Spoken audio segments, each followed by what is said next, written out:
Vibrant Vijayawada దగదగ మెరిసిపోతుంది, వెలిగిపోతుంది. ఎందుకు పుట్టింది అసలు ఈ థాట్? విజయవాడకి ఎప్పుడు కూడా ఒక వైబ్రేషన్ ఉంది. ఆ వైబ్రేషన్ని మనం సరిగ్గా యూటిలైజ్ చేసుకోవట్లేకపోతున్నాం అనే ఒక ఆలోచన మా అందరికీ పుట్టింది.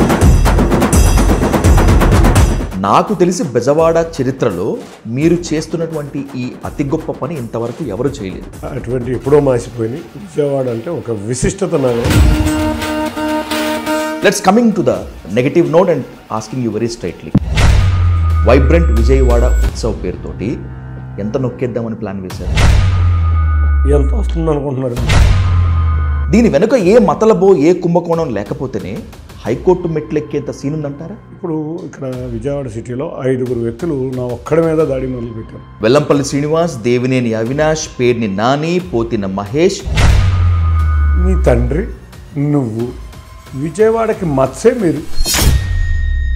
పేర్ని నాని చేయని అక్రమాలు బందర్లో అందరికీ తెలుసు. అమ్మవారి గుడిలో వెండి సింహాలు ఏమైనా, వెల్లంపల్లి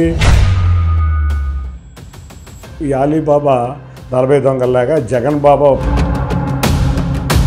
బహిరంగ సవాలుకు, బహిరంగ చర్చకు మీరు సిద్ధమా అంటున్నారు నాని? కింద ఇంటర్వ్యూలు కూడా పేకలేని, కనపడని ఇంటర్వ్యూలు కూడా పేకలేని వ్యక్తి నువ్వేందా మాకు చెప్పింది?